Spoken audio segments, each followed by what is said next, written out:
And now, ladies and gentlemen, from the heart of the Inland Empire, right here in sunny Southern California, it's Robert Cardoza Live, where we talk about politics, money, and you. This is the intersection of business and politics. And now here's your host, Robert Cardoza. And welcome aboard. I am Robert Cardoza. You're listening to Robert Cardoza Live on the street at the intersection of business and politics. You know what? I'm sorry we got a late start. We had some technical problems here today. We do have those resolved, by the way, and, I don't know what I did or what I didn't do, but we got them fixed for you. Now, I want you to know that on today's show, we're going to discuss what's in the news, new legislation, the IRS loses, and we're going to do our news segment, the tribute to the late great Paul Harvey, and the rest of the story. And then also today, my good buddy Sean LaFave is going to be here. He and I will be talking about health care and the Geared for Wellness Corner. And then right after that, probably during the whole time, my grandson is here, Joey, and Joey and I will be talking about a varied amount of different things going on. But since we're running about 16 minutes late on our schedule, I will be kind of manipulating the schedule around a little bit to see what we can do to make it go. Anyway, let's talk about the weather today at 3:16 p.m. Pacific time. It is currently 90 degrees here in the heart of the Inland Empire in sunny Southern California. Well, that's on its way down to 62 degrees, and it's just going to be an absolutely magnificent day today, so, we're looking forward to that whole thing. Now, you know what? I want to talk to you about the news. I want to talk to you about the 10 things that you need to know for today. That's Thursday. Your daily look at late-breaking news, upcoming events, and the stories that will be talked about all day today and tomorrow. First off, British politicians make frenzied final appeals before high-stakes referendum on the European Union membership. A vote to leave would trigger a period of uncertainty during years of negotiations on the relationship between the European Union and the United Kingdom. Then, rebellious Democrats disrupt the House, stage a sit-in to demand a vote on gun control measures. House Speaker Paul Ryan dismissed the protest as a publicity stunt and said there would be no vote on the gun bills. Then, Trump attacks Clinton with a grab bag of favorite Republican criticisms and inaccuracies. The presumptive Republican nominee slammed his rival as a world-class liar, while Clinton called his charges outlandish lies. Then, North Korea trumpets the success of powerful mid-range ballistic missile test. The North says the launch demonstrated an ability to strike U.S. forces throughout the region. And up next, Islamic State demonstrates a stubborn resilience in face of recent losses. The militants dealt with embarrassing setback to the Syrian army near Raqqa with a swift counteroffensive. And Uber, Lyft battle proposals for fingerprint checks on drivers. A number of state and local officials have proposed the checks following incidents where Uber drivers were found to have criminal records. Former UN General Assembly Chief John Ash dies at 61 amid bribery case. The Antiguan diplomat who died at his home in New York State and been accused of U.S. federal authorities by accepting more than $1 million in bribes. Well, where a plane is heading after rescuing 2 sick workers from Antarctica. The small plane is flying to Chile, where the 2 U.S. workers are expected to receive medical care. How Dennis Hastert begins his 15-month prison term in hush money case related to sex abuse. Well, the former U.S. House Speaker wheeled himself into a federal prison in Minnesota, followed by a woman carrying crutches, a plastic bag, and a small brown box. And then finally, what Ben Simmons said on the eve of the NBA draft. Arriving in New York, hoping to be the number 1 pick, Simmons said, "I think I'm ready." Absolutely. That's exactly what you'd expect.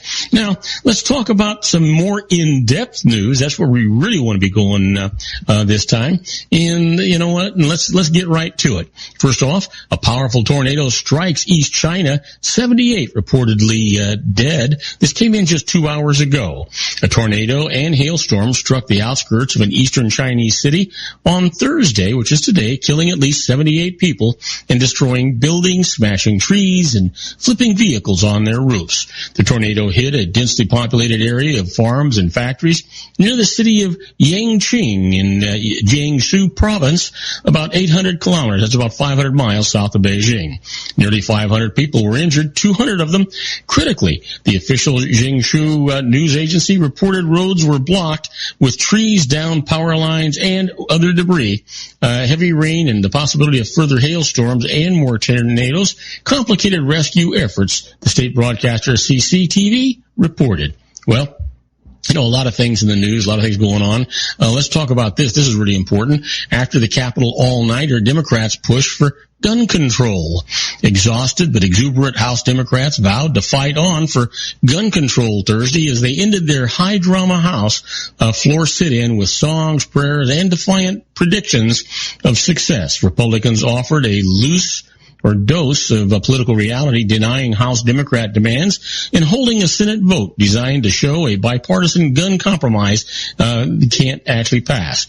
They're staging protests. They're trying to get on TV. They're sending out fundraising solicitations. House Speaker Paul Ryan complained in an angry denunciation of the Democrats' 25-hour occupation of the Capitol chamber. If this is not a political stunt, then why are they trying to raise money off of a tragedy? Absolutely. You know what? That's exactly what's going on here. Now, how about this? No to Obama's immigration plan, the Supreme Court says. A short-handed and deeply divided Supreme Court deadlocked today on President Barack Obama's immigration plan to help millions living in the U.S. illegally, effectively killing the plan for the rest of his presidency and raising the stakes even further for the November elections. The hotly debated direction of America's national immigration policy, as well as the balance of power on the high court, now will be determined in a large part by the presidential and congressional elections, immigration, and the court vacancy created by Justice Antonin Scalia's death in February. Already, we're featuring prominently in the campaign. So a lot of things going on there. Let's give you one more before we take a short break. In the World Trade Center skyscrapers, 3 up and 1 to go. The World Trade Center's newest $2.5 billion skyscraper reached its full 80 stories today. 1 of 3 high-rises now up at the site with 1 more to go. Almost 15 years after the Twin Towers collapsed, the site of the September 11th terror attacks has turned into a resplendent hub of soaring architecture, bustling businesses, and urban greenery. But a series of construction security fences signal that there's still plenty of unfinished work before the 16-acre site is totally back to life. Now, do not go away, because when we come back, we're going to talk about more news, and we're going to alter our schedule a little bit today to accommodate the late start, but we'll get you the whole show. Don't worry about that. So don't go away. We got a lot of great show for you. When we come back, we're going to continue the news, and I'm going to talk about the latest. Lawmakers urge the UK and the Prime Minister Cameron to stay in office, and I'll tell you all about that right after these words. If you want to increase your client base and sales, then consider this, the Relationship Building Network at RBN. Given the current economic conditions and challenges, we all need to work smarter, make smarter decisions, invest our hard-earned dollars where it'll yield the best return for our investment.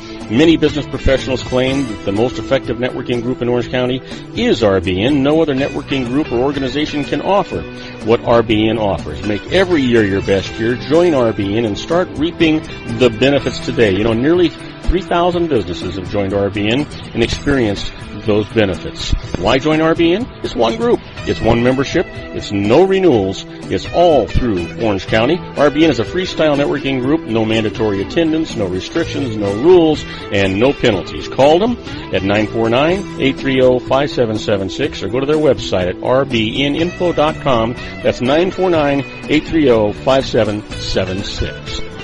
If you've ever dreamed of having your own business to make your life secure, Water's Edge Wineries might be just the ticket.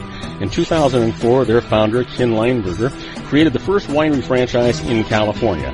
It was a new concept with all of the functionality of a traditional winery, but without the vineyards. They purchased high-quality grape must from one of the largest winemaking companies in the world. Then they craft each wine carefully and bottle it right at their location.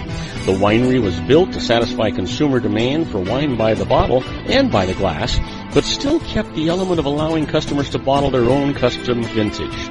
Now, they're opening urban wineries across the United States under the brand Water's Edge Wineries.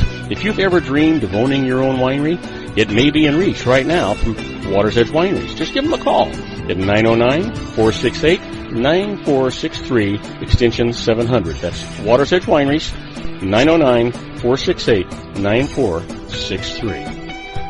Have you ever found yourself caught between a rock and a hard place? The law offices of Blomberg, Benson & Garrett might be just the answer for you.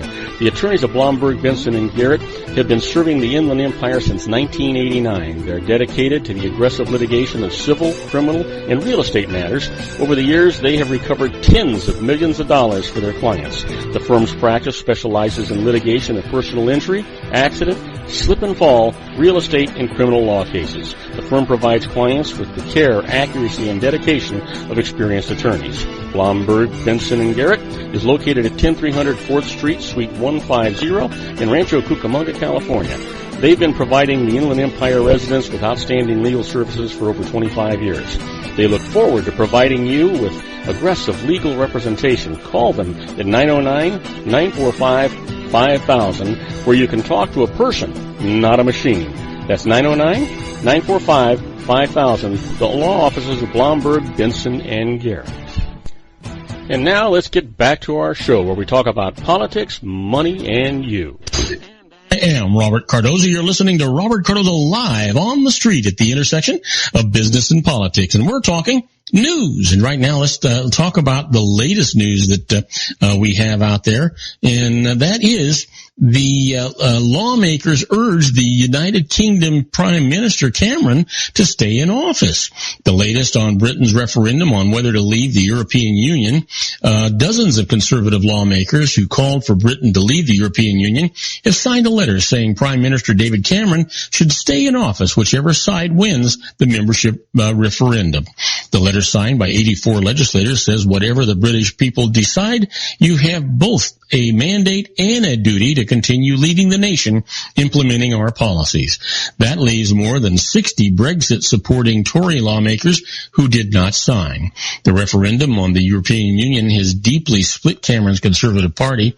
Cameron led the Remain campaign, but senior figures including Justice Secretary Michael Gove and former London Mayor Boris Johnson's backed a Leave vote. Many observers feel Cameron will have to reign if Britain's vote to leave the 28-nation bloc. And reports that the Remain side could be headed to victory in Britain's referendum on European Union membership have sent the British pound surging more than 1% to $1.50. Polling station workers in Britain were seen rushing ballot boxes to be counted after the polls closed at 10 p.m. Thursday, which it already is there if you think about it. It's earlier here in California, but it's certainly later there. Results are expected early tomorrow morning, so we'll see what actually happens with that.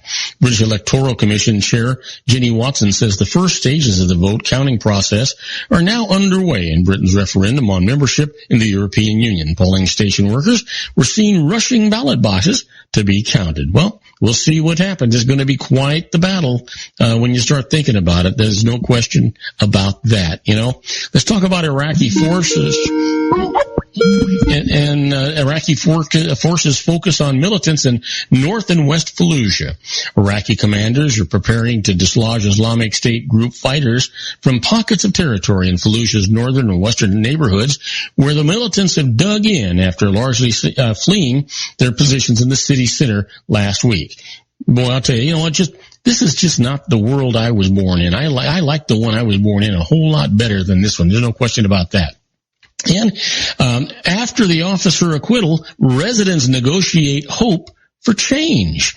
You know, it was supposed to be an open and shut case. The 25-year-old black man was healthy before his arrest and arrived at the nearby station dying from a broken neck. But a judge ruled today that prosecutors failed to prove any crime was committed by Officer Cesar Goodson, who drove the van where Freddie Gray suffered his fatal injury during a 6-stop, 45-minute odyssey after he tried to outrun a police patrol. After 3 trials and no convictions, it's increasingly clear that the evidence against 6 Baltimore police officers charged in Gray's death is too weak to sustain the hopes of citizens desperate for reform. Now, do not go away, because when we get back, we're going to be talking to our own Sean LaFave in the Geared for Wellness Corner. So don't go away. We'll be right back with Sean after these brief messages. Isn't it time to shine the spotlight on your expertise? The Interview, starring you. Here's your chance to capture 5 minutes of fame with The Interview.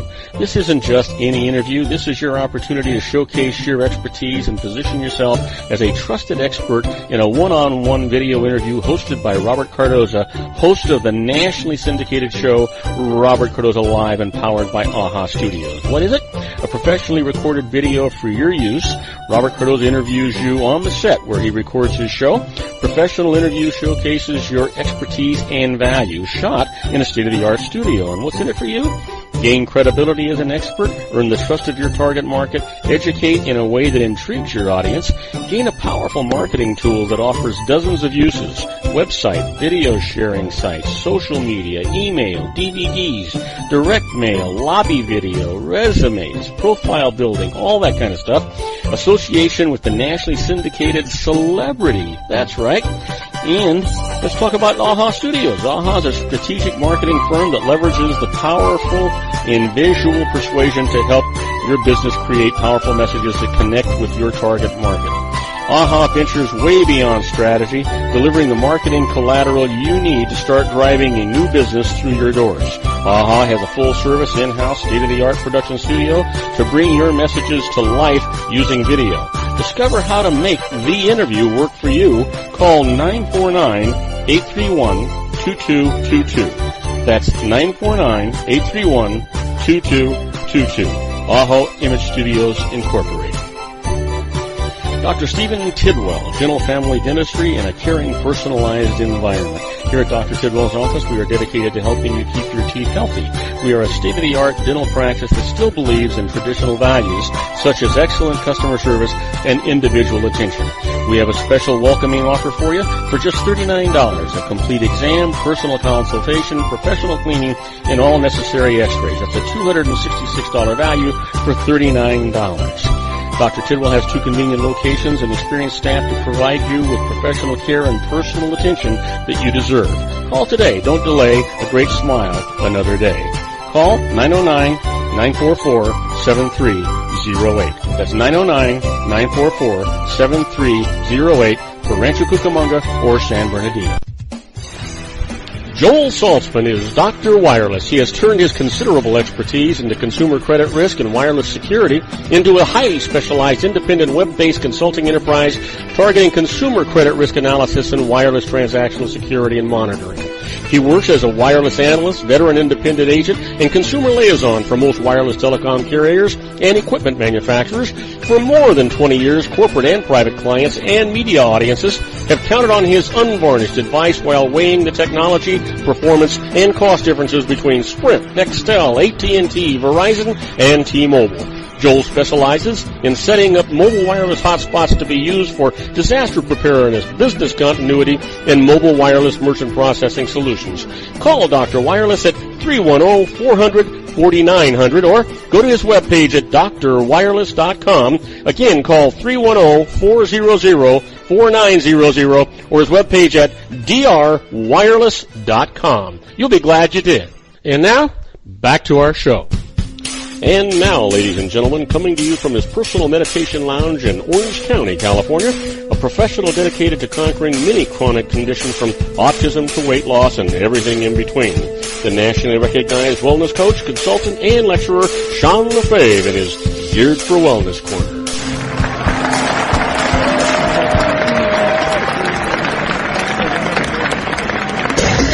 And I am Robert Cardoza. You're listening to Robert Cardoza live on the street at the intersection of business and politics. We're at 3:34 p.m. Pacific time, currently 90 degrees here in the heart of the Inland Empire in sunny Southern California. It's on its way down to 62 degrees, but if you're listening to us on our globally syndicated network and you're in New York City, 78 degrees and overcast. And in Chicago, Illinois, 77 degrees and it's clear. But waiting in the wings is somebody who never heats up. He's just got himself all geared up for us every week.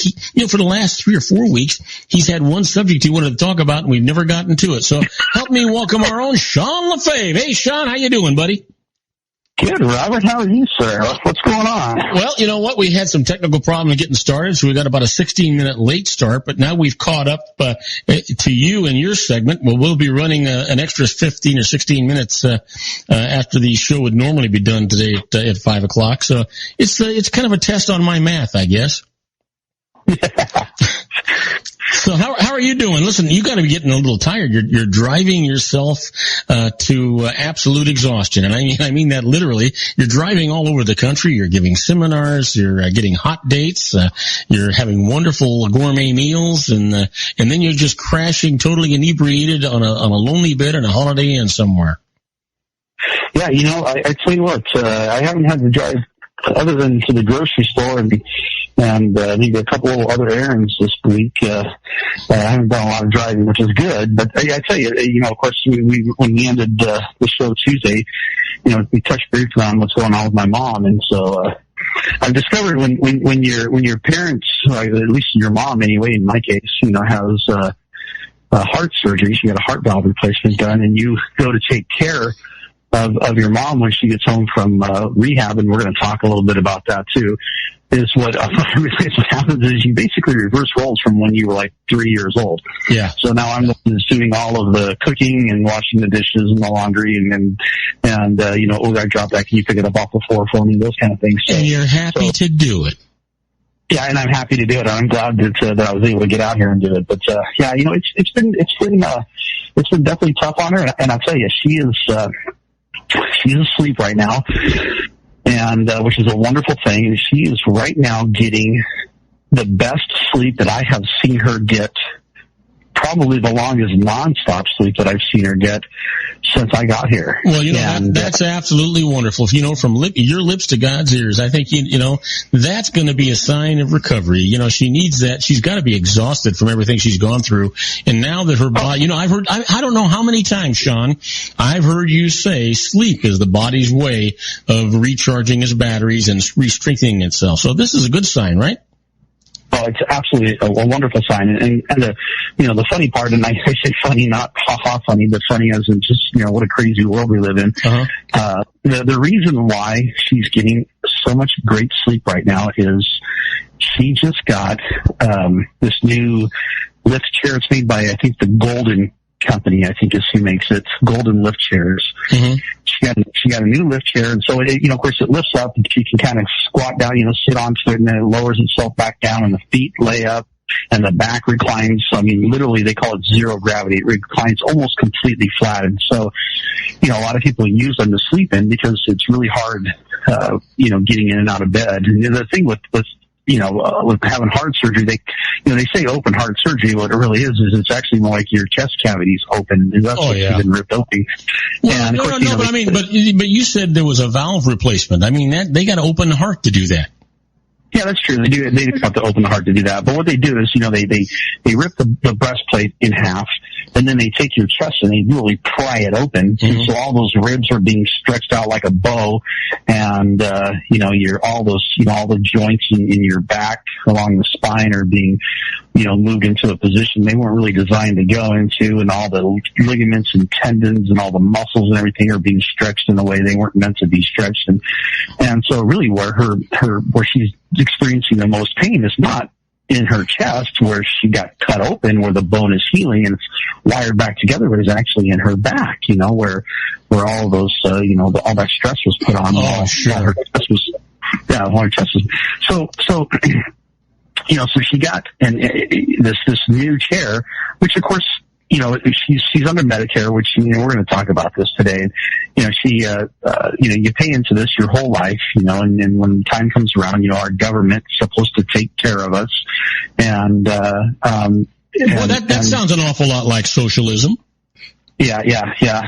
And, you know, it'd be great if it worked. But, yeah, but, you know, they gave her this really crappy hospital bed that, like, literally has a mattress that looks like it's about 3 inches thick, and it's got that, you know, those kind of crisscross springs, you know, it's, you know, like a metal frame that it sets on, and so the mattress slides around, and it's real awkward for her to get in and out of it. Now, your mom's in Ohio, right? She's in Ohio, yeah, right near Dayton, Ohio. I got to tell you, because I certainly, you know, my compassion goes out to your mom, but I've got to tell you, it must be different in different places, because, you know, very honestly, you know my age, and I'm 71 years old. I'm on Medicare, and I've been taken care of a number of times in the hospital on Medicare. And where I go, and it's a Kaiser facility, I get a private room. I get the best of service. The beds are comfortable if you can be comfortable. So I think it really depends where you're at. Kaiser in California is a lot different. And I don't know if there's a specific, you know, insurance company that runs the Medicare program out here, but, well, the bed that I was just specifically talking about was one that they brought to her house, because they kicked her literally. They kicked her out of the rehab center, and so she's doing rehab at home, and so this bed is horrible, and so she had to go spend her own money to go buy this really nice chair that she could get in and out of, and you know, be able to recline and actually sleep. And I mean, she has been sleeping for, I want to say it's been 2 hours now. Well, thank goodness she was able to do that. And what an awful shame that she had to go through this. I mean, I'm not talking about the fact that she had to have the heart valve replaced, because certainly that's also a shame. But the fact that she would be treated this way, with a total disregard for the comfort of somebody who obviously is a little bit older to be on Medicare, that's wrong. That's just wrong. Yeah. She's 74 years old. And, of course she went to the hospitals. It was just over 2 weeks ago. Before I forget, Sean, I'm sorry. I wanted to let you know that, you know, my grandson Joey is listening in, and I told him today if he had if he has any questions, I told him to feel free to ask you. But just so that you'll know, I didn't want you to be blindsided by it. Well, when we start the next segment, we'll get it started with. I have a question to ask Joey. Oh, okay. So, hey, Joey. By the way, welcome, man. I'm glad you're here today. It's awesome. Hi, it's nice to see you too, Mr. LaFave. All right. Can you actually see him? Because I just envision him. It's nice to hear you. Oh, okay. I can. I just picture someone who looks like you but smaller. That's it. You know, here's the deal. You know, Sean has a face. He has a face built for radio. I had a what? Say that again? You have a face just made for radio. My face is made for radio. That's true. Anyway, go ahead, my friend. I'm sorry. I didn't mean to. So yeah, no, that's fine. So it was about, I don't know, it was maybe 3 weeks ago, I guess it was now. She, went in the hospital. She couldn't breathe, or she could breathe, but it was very labored, and she was extremely short of breath. And, you know, they found her lungs were filled with, first they said that they didn't think it was her heart, which my first thought was heart problem.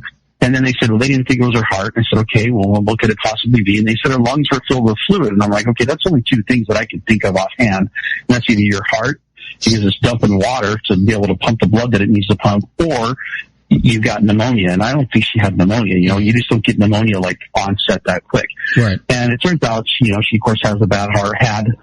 They had to do a valve replacement. She got the surgery done. That was, 2 weeks ago yesterday, was the surgery. And, so she spent 5 days in the hospital, and on Monday, after the surgery, they told her, they said, hey, you know, we're gonna, even before the surgery, they told her this, because you live alone, you need to be in a rehab facility, you know, where we have constant care over you, and we can take care of you, and on and on. And so that's just the way it goes. You can't go home. She was told you can't go home, right? Yeah, that makes sense to me. Which makes sense to me. That's fine. And I told her, you know, she was a little freaked out about it. You know, so in the beginning, you know, thank God they didn't tell her how the procedure was going to go. She had no idea, how brutal that surgery really is, that they literally take your chest and pry it apart. Sure. She goes, honestly, if I had known that, she goes, I don't know that I would have gone through the procedure. I go, well, you just end up dying. And she goes, well, it depends on how long I had left to live. I go, it didn't matter how long you had left. I go, you were dying right there. I said, you would have had no life left because you couldn't walk. You couldn't do anything. You would be living with your lungs filled with fluid. And, so she needed to get the surgery. So she gets it and they tell her, of course, hey, smartly so, you need to be in a rehab facility. She gets there on a Monday. On Friday, her caseworker, which anytime I hear the word caseworker, that's pretty much to me, I get about as beautiful of a picture as I do if I hear Ku Klux Klan. It's like I just don't ever conjure up. I just never conjure up a positive image of a person and I'm sure there are caseworkers out there who are wonderful people trying to do a good job. Sure. But the fact is, they represent someone else who wants to save money. Yep. And so this caseworker says, well, you seem like you can walk fine on your own, so you look like you're healthy enough. We're going to send you home, and we're not going to pay for your insurance, or the Medicare insurance is going to pay for your hospital stay past Sunday. So she was told minimum 2 weeks, probably closer to 3 weeks, she would need to be in rehab in the center, and now the Medicare is saying, yeah, we don't really want to pay for that because you can walk. Well, of course she can walk because they didn't do anything to her legs. She didn't get a bypass surgery done. She had a heart valve replacement. And so they told her, look, you got 48 hours to go home. That's it. And we're not paying anymore. And so they kick her out. Forget the fact that she can't sit up on her own. Well, let me interrupt you for a second. There's something really bothering me here. And what's really bothering me is what in the hell is Medicare dictating what the doctor's instructions should be? Why isn't the doctor controlling this? And, that's the way it should be. And unfortunately, that's not the way insurance, of all type, private or public or, whatever, you call it, government insurance, they dictate whatever they want to. And once they've made their decision, you can protest it, but, the chances are unlikely you're going to get the answer that you want, at least within the time period that you need. And that's a common thing. It happens. Well, what would have happened if you didn't have the wherewithal to actually be there, and help your mother? I mean, my goodness, what the hell's this society getting to be? I honestly don't know. And I really wish that I could stay here longer, but I think me being here, these 5 days was enough to kind of, get her situated. I mean, she literally got home on Monday.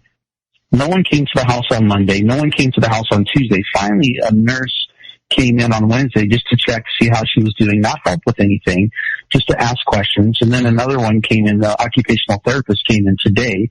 So it's Thursday now, and she still hasn't even seen a physical therapist yet here in the house. She's supposed to have physical therapy 3 times a week. I mean, how ridiculous is that? I mean, I got to tell you, you know what? You're either the most patient man I ever met in my life. You're just not telling me the reality of what you did when all this was going on. Because I want to tell you, I'd be raising 10 different kinds of hell. They'd hear me from coast to coast. Oh, I don't even know where to start because, who do you call? The problem is that she's been on the phone and trying to get answers and she's been getting a runaround and the people who have been here were really nice people and they're not the ones making the decisions. And the whole thing, I just told her, I said, Mom, you've got to, unfortunately, in a situation like this, you're going to have to do what you need to do to take care of yourself. You just can't depend on these people. You can get mad all you want, but, or I could get mad and I could huff and puff, but what it boils down to is if you don't take care of yourself, nobody else is going to.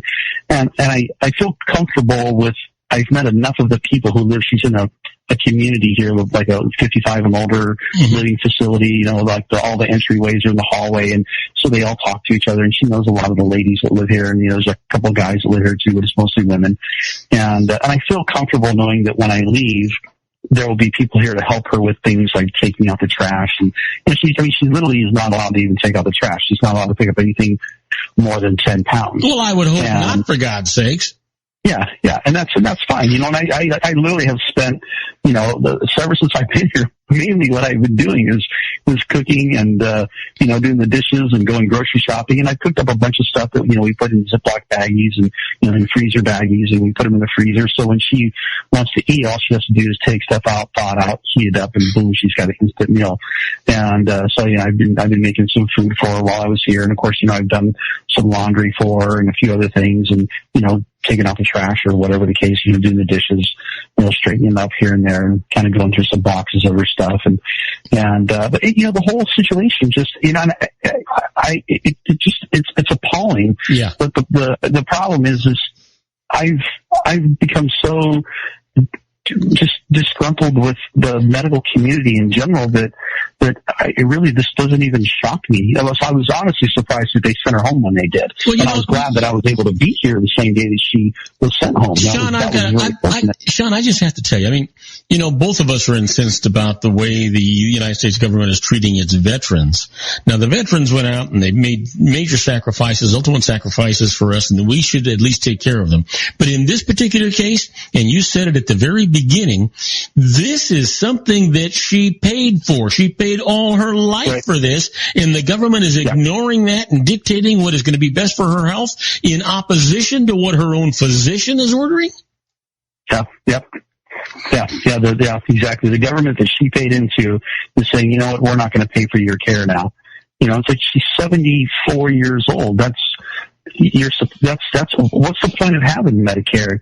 And I even asked the question. I said, my niece Jessica lives just about 5 or 10 minutes away, and so I asked the first nurse that came out. I said, "Will the Medicare system pay for her granddaughter to come out and help her, 2-3 times a week?" And she said, "No, Medicare won't. If she had Medicaid, they would pay for it, but Medicare won't." And I thought, well, why is it someone who's if you're broke and you're just sucking off the system with Medicaid, then they'll pay for you to have a family member come in and help you. But, you lived your whole life paying into a system, and Medicare says, no, we're not going to do it. And you know what? And it's even worse than that, because who do you think has more money in the bucket, the feds or the state? Because Medicare is a federal program, and Medicaid is a state program. And if the state would take better care of her than the feds, is there something wrong with the way they treat their citizens?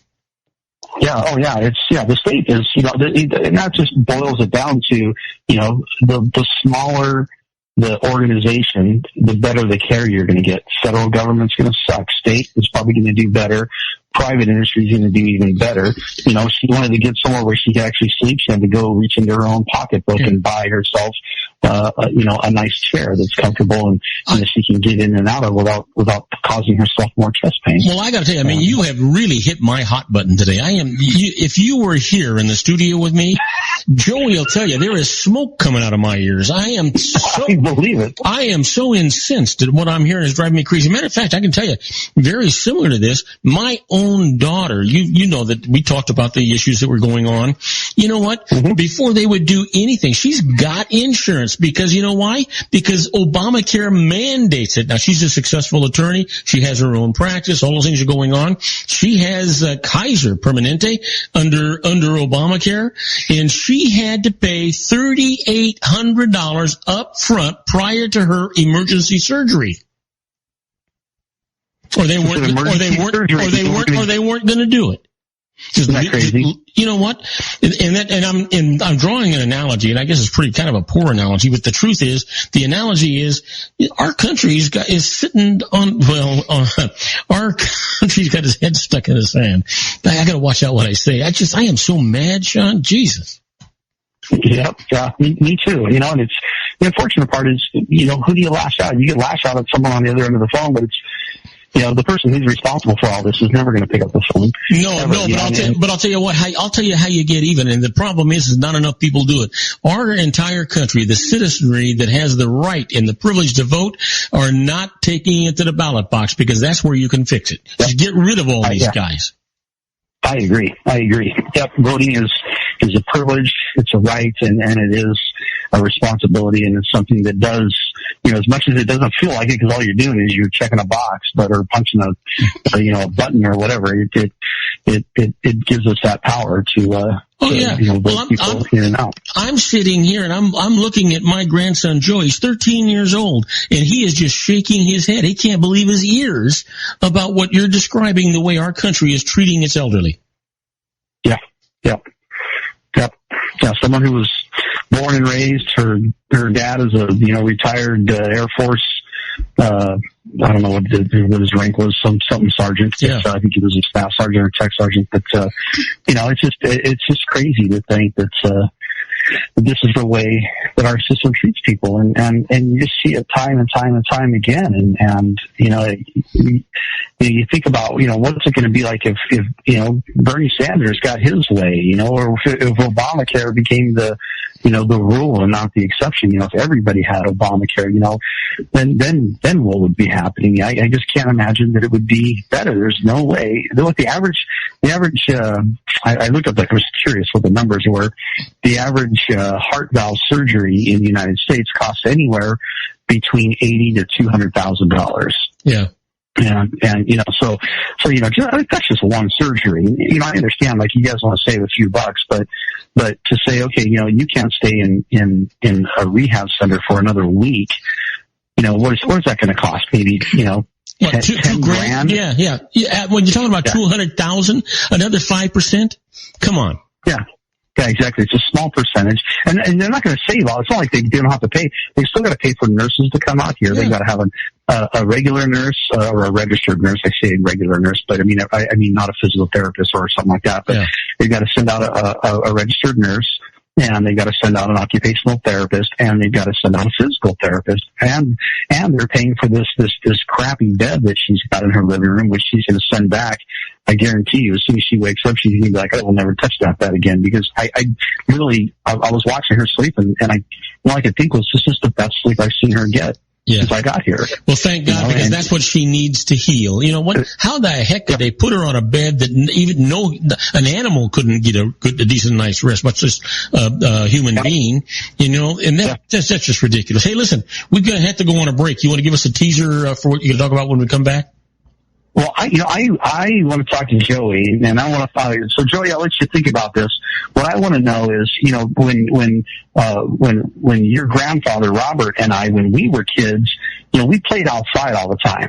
We were out running around. Matter of fact, our parents kicked us out of the house and don't come home until it's dark.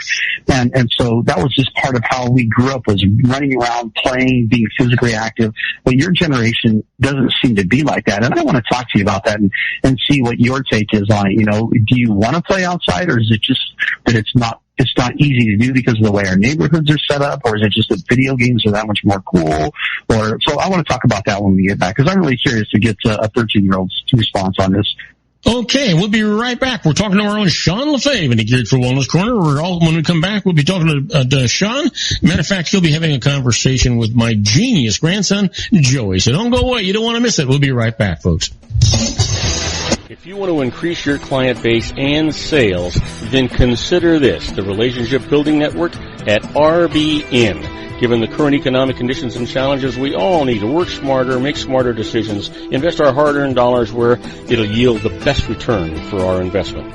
Many business professionals claim that the most effective networking group in Orange County is RBN. No other networking group or organization can offer what RBN offers. Make every year your best year. Join RBN and start reaping the benefits today. Nearly 3,000 businesses have joined RBN and experienced those benefits. Why join RBN? It's one group. It's one membership. It's no renewals. It's all through Orange County. RBN is a freestyle networking group. No mandatory attendance, no restrictions, no rules, and no penalties. Call them at 949-830-5776 or go to their website at rbninfo.com. That's 949-830-5776.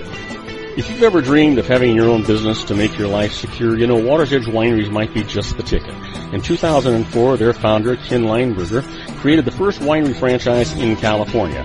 It was a new concept with all of the functionality of a traditional winery, but without the vineyards. They purchase high-quality grape must from one of the largest winemaking companies in the world. Then they craft each wine carefully and bottle it right at their location. The winery was built to satisfy consumer demand for wine by the bottle and by the glass, but still kept the element of allowing customers to bottle their own custom vintage.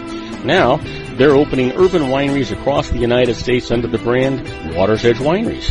If you've ever dreamed of owning your own winery, it may be in reach right now from Water's Edge Wineries. Just give them a call at 909-468-9463, extension 700. That's Water's Edge Wineries, 909-468-9463. Have you ever found yourself caught between a rock and a hard place? The law offices of Blomberg, Benson, and Garrett might be just the answer for you. The attorneys of Blomberg, Benson, and Garrett have been serving the Inland Empire since 1989. They're dedicated to the aggressive litigation of civil, criminal, and real estate matters. Over the years, they have recovered tens of millions of dollars for their clients. The firm's practice specializes in litigation of personal injury, accident, slip and fall, real estate, and criminal law cases. The firm provides clients with the care, accuracy, and dedication of experienced attorneys. Blomberg, Benson, and Garrett is located at 10300 4th Street, Suite 150 in Rancho Cucamonga, California. They've been providing the Inland Empire residents with outstanding legal services for over 25 years. They look forward to providing you with aggressive legal representation. Call them at 909-945-5000, where you can talk to a person, not a machine. That's 909-945-5000, the law offices of Blomberg, Benson, and Garrett. And now let's get back to our show where we talk about politics, money, and you. The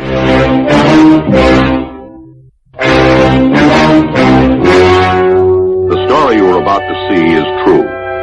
The names have been changed to protect the innocent.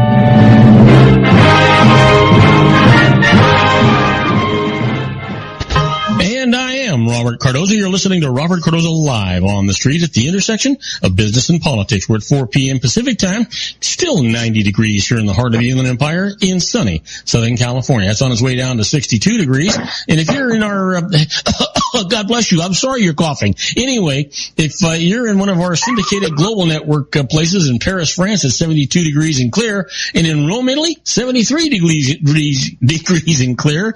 And if you happen to be in Ohio, it's that lousy air has got you coughing. You can't take a deep breath. That's what's going on in the background here, you know.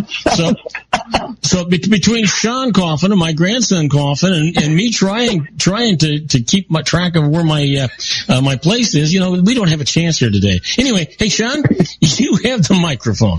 You know, I actually wasn't coughing. That noise you heard. It's funny how you hear noises and they sound like something else to you. That was actually so of course the phone rang while we were on our first segment, and so now Mom's awake, and so she had to grab something out. We're getting ready to go to dinner with my niece right after the show's over, and so she got woken up by the phone. So she came in to grab a nice shirt, a nice flower, and that actually sounded you heard that sounded like me coughing was her closing the door. Well, that's okay. You know what?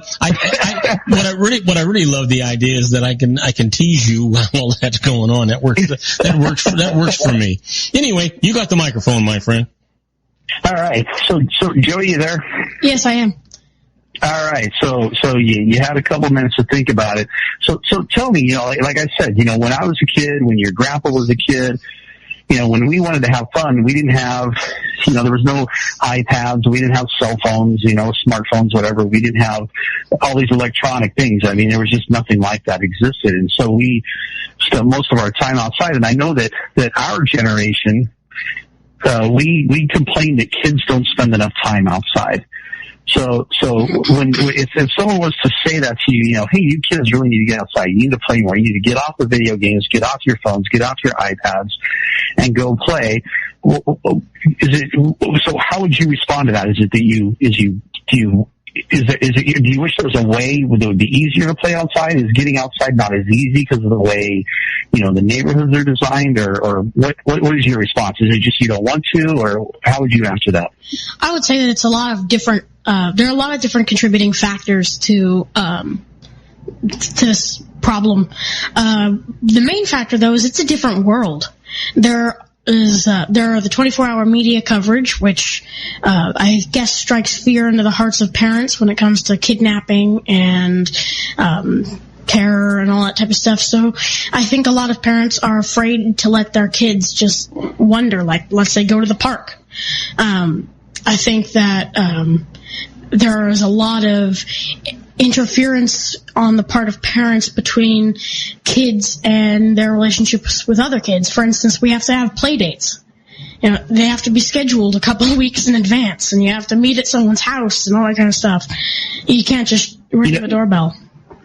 You know, it's funny that you say that. I used to, actually at one point, my son, when he was about your age, actually, 13, 14, something like that, he got mad at me because I was kind of sort of making fun of one of his friends, really not his friends, but more his friend's parents. And we would call up and say, hey, can, gosh, I can't think of the kid's name right now, but John, that's what it was. Can John come over and play? Well, they would say, yeah, we can drop him off at 4:15, but then we would need to pick him up at 7:30 or something. It's very specific. It wasn't like, yeah, we'll be there around 4 or so, and then pick him up later that evening, which is how it would be when we were kids.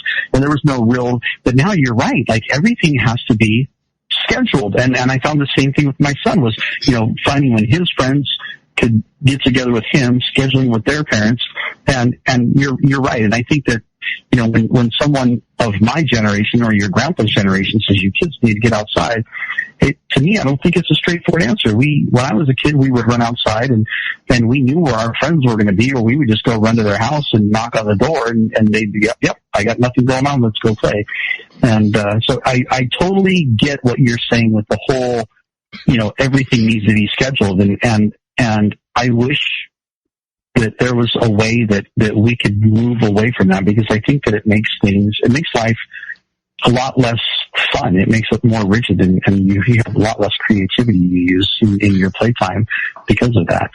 So yeah, that's a great point. I love that. So go ahead, keep going though. I'd say that it doesn't completely take out the whole idea of playing outside. Like, there are a couple groups of kids in my neighborhood who are outside 24/7, and I'm outside a lot in a little place, playing around on my bike and that type of thing. I'm not doing it 24/7, but I think that... But your parents know where you're at. Yeah, they do. I always have my phone on me, and I tell them where I'm going. And I'm assuming at 13 you have a cell phone, probably a smartphone or iPhone or whatever it is that if your parents need you, they can call or text, right? Yeah. Okay. And now, so when you do go outside and you're playing with your buddies, we used to play, boy, talk about politically incorrect. We used to play Cowboys and Indians, and we used to play Army, yeah, which probably isn't even allowed anymore either.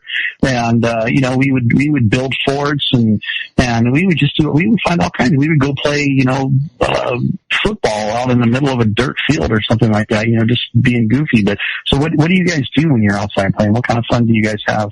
When I was little, I used to play a version of Army, but it was more like medieval warfare type thing, like pirates, that type of thing. But I had to do it in secret, because it wasn't allowed by most parents, and it wasn't allowed in the school. So there was a lot of times the proctor was all like, you can't make finger guns, or that type of thing. But you can't make what? You can't make the finger guns. You can't even do the motion with your thumb and your pointer finger. Oh, a finger gun. Yeah, I've heard about that. Kids getting kicked out of school for literally chewing a piece of bread into the shape of a gun or something stupid like that. Yeah. Well, yeah, but they're talking about your hand. When you take your 3 digits, the lower digits of your hand, that leaves your index finger and your thumb there. The thumb is the hammer of the gun, and the index finger is the barrel. Exactly. They're not allowing that in school. You get thrown out for the day if you do that. Yeah, we could bring, when we were kids, we could bring, granted, you got to be careful when you use it, but we could bring, plastic squirt guns to school. Oh, squirt guns and cap guns? Yeah, cap guns, yeah. Oh my gosh, yeah. Yeah. And now you can't even point your finger in a gun motion. So. Tag isn't even allowed. What's that? Tag isn't even allowed in most schools anymore. Wow. Man. Yeah. What is allowed? Do you guys play dodge? Do you guys even play dodgeball anymore? No, we're not allowed to play dodgeball. They have to use a workaround.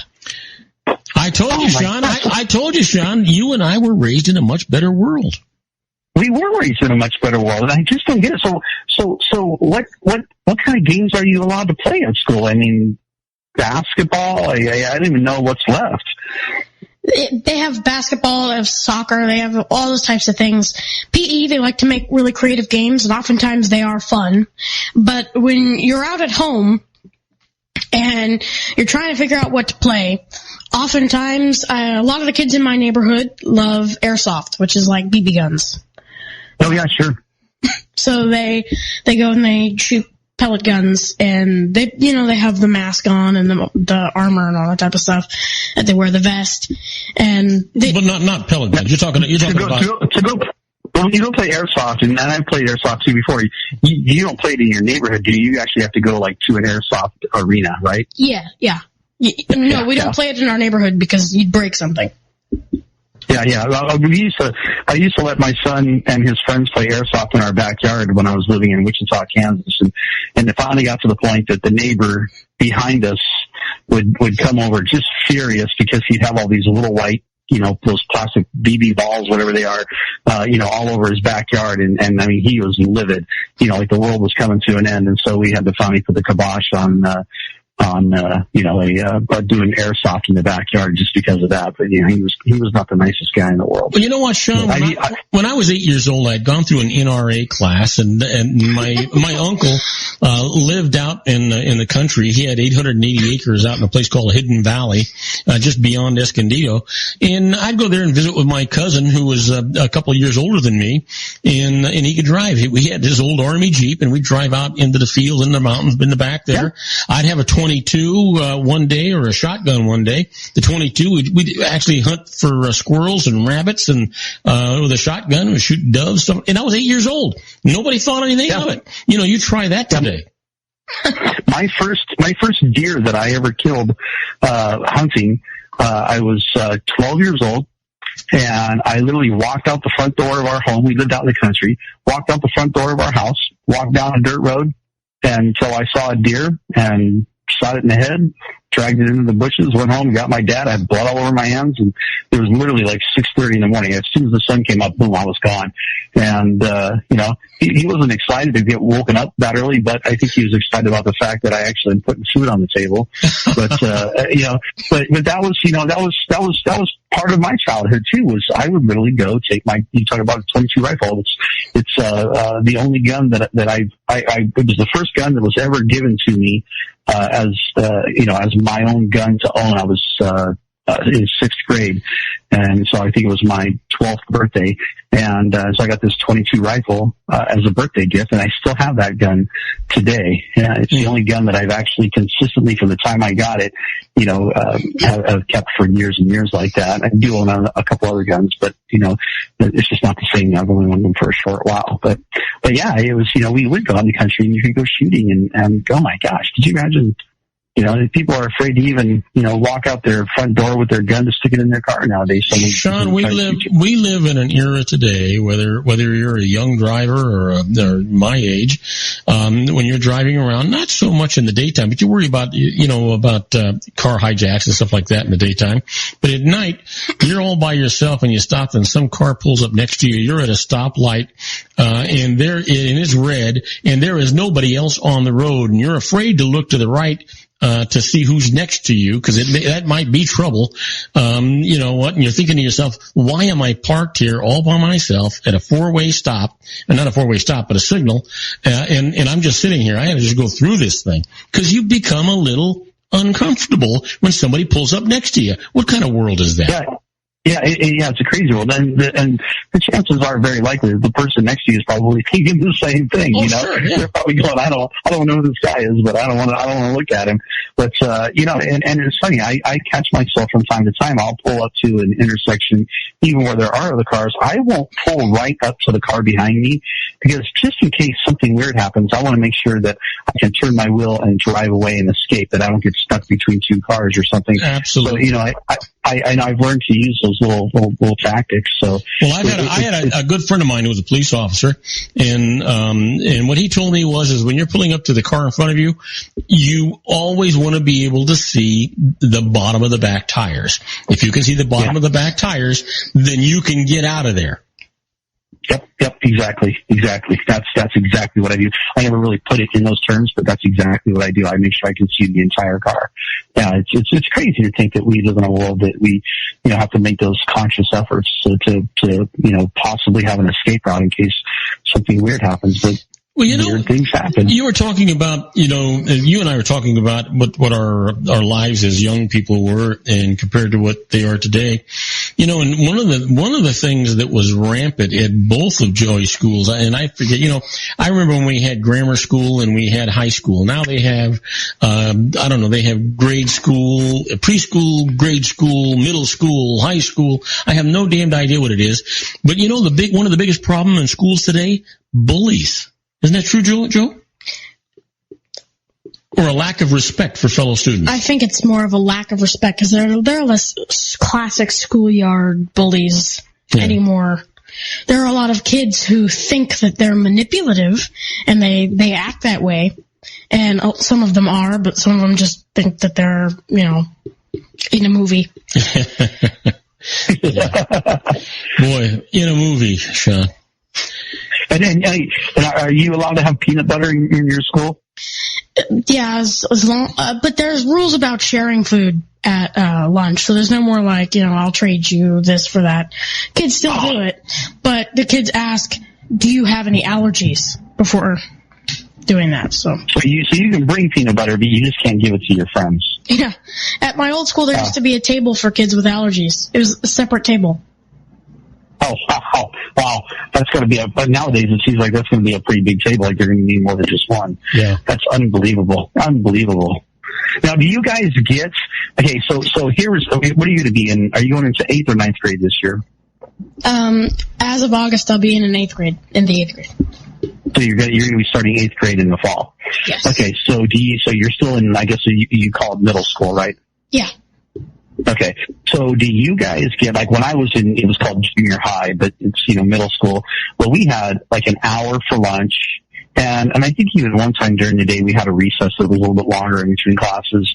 So we had some time to kind of go run around and play and have a good time. Even in high school, I remember in high school my lunches were an hour long. So do you guys get a 30-minute lunch or an hour lunch? Because I know my son, when he was in high school, which he just graduated 3 years ago, he only got 30 minutes for lunch.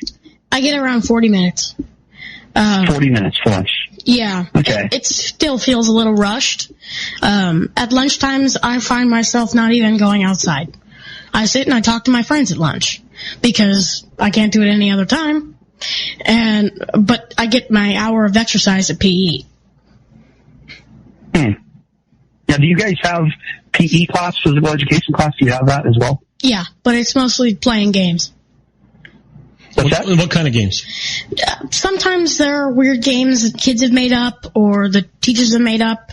And sometimes, are they physical games or are they mental games? They're physical games. Oh. Sometimes my favorites are a mix of both. And they also have different runs and that type of thing. Traditional PE. Boy, how times have changed. I remember when I used to walk to school 5 miles uphill every day. Both ways. Yeah, no kidding. In the snow. Yeah, in the snow, in the rain, and the sleet. I actually, this part's actually true. At one point, we lived way out in the country, and I rode on the days when the weather was good, if it wasn't raining or snowing or something like that, or as long as the roads weren't covered with ice. This is when I lived up in Montana, when I was in junior high. When I was in junior high, and I would ride, I had a dirt bike, it was a Yamaha YZ80. I would ride my motorcycle 3 miles down a dirt road, park my motorcycle at a friend's house, and then catch the bus, which was about a 30-minute bus ride into school. And that was my daily commute, and then ride the bus back and get on my motorcycle and ride 3 miles down the dirt road back to the house, and it was crazy. But I can remember even when I was in grade school, that I would walk.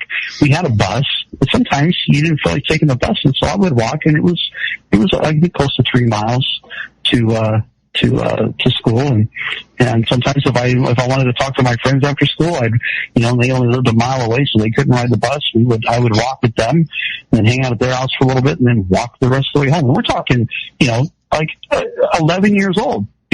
Parents would freak out nowadays if the bus showed up and their kids weren't on the bus. They're going, oh my gosh, you can't be 10 and 11 years old and walking 3 miles home. That's just, you're going to get kidnapped and you're going to get cut up into little pieces. And, that's now, not then. Anyway, we have to take a break. What are we going to talk about when we come back? We're going to continue this conversation, or you got something else in store? Well, this is going to be our last segment, right? When we get back? Yeah. Okay, let's go ahead and talk about this pregnancy scene, so that way we can move on from it. All right. We're going to talk about a situation that happened back then and now. We're going to talk about pregnancy. We'll be right back. Don't go away. We're talking to our own Sean LaFave in the Geared for Wellness Corner. Isn't it time to shine the spotlight on your expertise? The Interview, starring you. Here's your chance to capture 5 minutes of fame with The Interview. This isn't just any interview. This is your opportunity to showcase your expertise and position yourself as a trusted expert in a one-on-one video interview hosted by Robert Cardoza, host of the nationally syndicated show Robert Cardoza Live and powered by AHA Studios. What is it? A professionally recorded video for your use. Robert Cardoza interviews you on the set where he records his show. Professional interview showcases your expertise and value, shot in a state-of-the-art studio. And what's in it for you? Gain credibility as an expert, earn the trust of your target market, educate in a way that intrigues your audience, gain a powerful marketing tool that offers dozens of uses, website, video sharing sites, social media, email, DVDs, direct mail, lobby video, resumes, profile building, all that kind of stuff. Association with the nationally syndicated celebrity. That's right. And let's talk about AHA Studios. AHA is a strategic marketing firm that leverages the powerful and visual persuasion to help your business create powerful messages that connect with your target market. AHA ventures way beyond strategy, delivering the marketing collateral you need to start driving a new business through your doors. AHA has a full-service, in-house, state-of-the-art production studio to bring your messages to life using video. Discover how to make The Interview work for you. Call 949-831-2222. That's 949-831-2222. AHA Image Studios, Incorporated. Dr. Stephen Tidwell, Gentle Family Dentistry and a caring, personalized environment. Here at Dr. Tidwell's office, we are dedicated to helping you keep your teeth healthy. We are a state-of-the-art dental practice that still believes in traditional values, such as excellent customer service and individual attention. We have a special welcoming offer for you for just $39, a complete exam, personal consultation, professional cleaning, and all necessary x-rays. That's a $266 value for $39. Dr. Tidwell has 2 convenient locations and experienced staff to provide you with professional care and personal attention that you deserve. Call today. Don't delay. A great smile another day. Call 909-944-7308. That's 909-944-7308 for Rancho Cucamonga or San Bernardino. Joel Saltzman is Dr. Wireless. He has turned his considerable expertise into consumer credit risk and wireless security into a highly specialized independent web-based consulting enterprise targeting consumer credit risk analysis and wireless transactional security and monitoring. He works as a wireless analyst, veteran independent agent, and consumer liaison for most wireless telecom carriers and equipment manufacturers. For more than 20 years, corporate and private clients and media audiences have counted on his unvarnished advice while weighing the technology, performance, and cost differences between Sprint, Nextel, AT&T, Verizon, and T-Mobile. Joel specializes in setting up mobile wireless hotspots to be used for disaster preparedness, business continuity, and mobile wireless merchant processing solutions. Call Dr. Wireless at 310-400-4900 or go to his webpage at drwireless.com. Again, call 310-400-4900 or his webpage at drwireless.com. You'll be glad you did. And now, back to our show. And I am Robert Cardoza. You're listening to Robert Cardoza Live on the street at the intersection of business and politics. We're at 4:22 p.m. Pacific time. It's finally getting cooler. It was 90 degrees. Now it's 89 degrees. Wow, I can't believe it. And if you're listening to us on our syndicated global network and you're in London, England, 86 degrees and mostly cloudy. And in Vienna, Austria, 70 degrees and clear. Hey, Sean, what is it in Ohio? It's 83 degrees. And is it humid or is it dry? Is it night? It's No, it's not. It's a little humid. It's not bad. They did have a lot of rain. Oh my gosh, last night we had a lot of rain, but I woke up. It was 3:00 in the morning, and I am a sound sleeper. It takes a lot to wake me up. Mm-hmm. And I woke up, and the thunder was rolling, and I will tell you, it was probably a continuous sound of thunder for somewhere between at least 10 to 15 minutes. Holy cow. And it wasn't, I mean, we're not talking like I'd hear like lightning and then I'd hear thunder and then like 15 seconds and more. I'm talking like, just like it was like a freight train going by for 10 plus 15 minutes, whatever it was. It was one of the most spectacular lightning shows I have ever seen, and the Midwest is just known for them. So you were waking out of a sound sleep, and then you were just mesmerized by the beauty of nature's fireworks, huh? Yeah, absolutely. Yeah, it was just unbelievable. It was so amazing. Just how continuous it was. I've seen a lot of really amazing, lightning and thunderstorms, but this one here it just didn't let up for a good 10 to 15 minutes. It just kept going and going and going, and it was raining, and it wasn't super windy or stormy, but it was just heavy rain and just really loud thunder. It's pretty spectacular. Now, where you're at, do you get flooding? Yeah, I don't think, I can't say, I shouldn't say I don't think they do here. I don't know for sure, but I don't believe so. I've never heard of anybody talking about flooding in this particular area. I think the elevation here is high enough that they don't deal with it here in this area. Well, we're going to do something monumental right now. I'm going to give you the microphone and let you talk about a subject you've been trying to talk about for about 2 months. That's about right. So actually, I say pregnancy, but it actually is. It's actually more centered on actually breastfeeding. I said pregnancy, but I really meant was more breastfeeding. Okay. But so there was an article. It was titled "The Unintended Consequences of Invoking the," and in quotations it says, "natural in breastfeeding promotion," using the word natural when you talk about breastfeeding. This occurred in the Journal of Pediatrics in March of this year. And basically what they're saying is that they're trying to persuade people to stop using the word natural when they talk about feeding infants with breastfeeding, because what the connotation there, what that is implying is that breastfeeding is better for the child than giving them, a formula.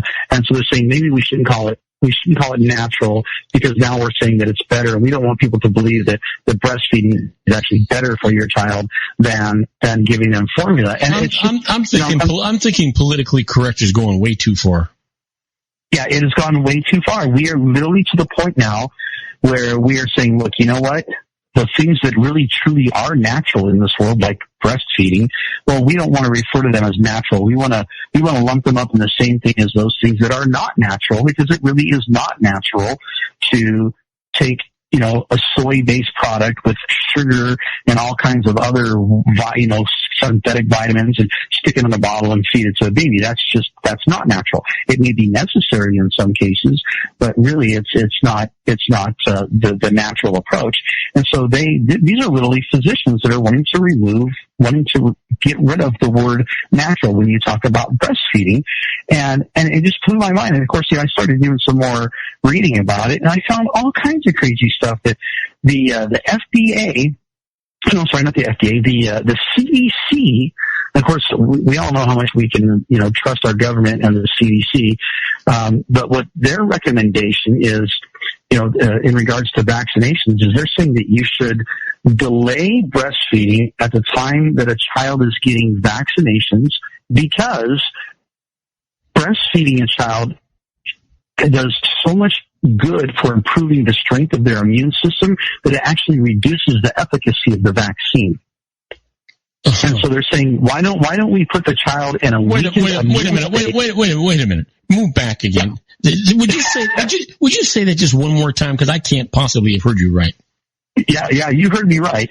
The CDC is saying, look, because you're breastfeeding your child is does such a good job at strengthening the immune system. This is not verbatim, but this is basically what it's saying. They're saying because of the increased strength of the immune system while breastfeeding, the CDC is recommending that you delay or temporarily halt breastfeeding while the child is getting a vaccination, so that the immune system will suppress a little bit, so the vaccine will hold better and do a better job. God, you know what? I want to say oxymoron, but it's only a moron that would say something like that anyway. Yeah, it's just straight up moron. That just makes no sense to me at all. Yeah, and again, I've always said, if you want to get vaccines, be knowledgeable in what you're doing, understand the risks, understand, the side effects and everything else that goes along with it. If you still want to vaccinate, that's great. But if the CDC is so concerned that the immune system is being strengthened by breastfeeding, why don't they just say, you know what? Why don't you wait until after you're done breastfeeding to give the vaccination? Because most vaccinations that children get at a very young age, they don't need. They don't really. In my opinion, they don't need them almost ever.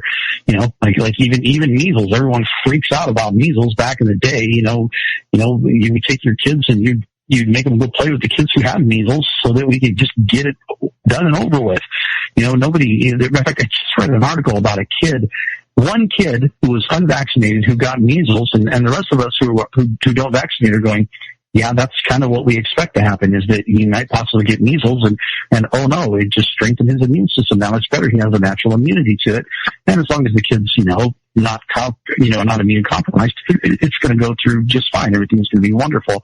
But, they're promoting it, and they're saying, this child who is unvaccinated has this deadly disease, and, now we're afraid that he's going to spread it to everyone else. And I'm thinking, what do you mean to the kids that are vaccinated, that are supposed to be protected? And it's really an interesting dynamic that, like I say, if you want to vaccinate, that's great. I'm not a hater that's going to go, you're a horrible person for vaccinating your child. But for the CDC to come out and say, you know what, stop breastfeeding, stop doing something that is the most natural thing that every species on the face of the planet does. Stop doing that so that the drugs, the chemicals, the toxins, the virus that we want to intentionally submit your child to will work better. And it's an unbelievable system to me that we have gotten to the point where, and I saw someone posted a video, it was about a week ago, of a woman who was in a Target, I think in Connecticut, and some guy was yelling at her because he said she was being disgusting because she was in the food court area breastfeeding her child. And it was just, it was just unbelievable to think that there are people who still think that breastfeeding in a public area is a disgusting act, when every single mammal on the face of the planet, their first meal they ever get is from their mom, Yeah. And it's just, I have a hard time wrapping my mind around what goes through the mind of a person who says something like, don't call breastfeeding natural, because then we're going to make the people who use, formula feel bad and make them think that it's not as healthy, which in fact it is not as healthy. It's a fact, and then go, well, stop breastfeeding your kids so the immunizations. Other than, wanting to just promote pure profits from things like, formula and vaccines and drugs and whatever else, I can't think of one other solid reason why anyone would say those types of things. I don't think there is any other reason. And there's certainly no logical reason for it. Yeah, there's no logical reason at all. It's not, it's not looking out for the best interest of the child. But breastfeeding is the healthiest thing that you can do for your child. Unless the mom's got some sort of an illness or something wrong, if she's got, if she's HIV positive or something, okay, don't breastfeed your child. I get it.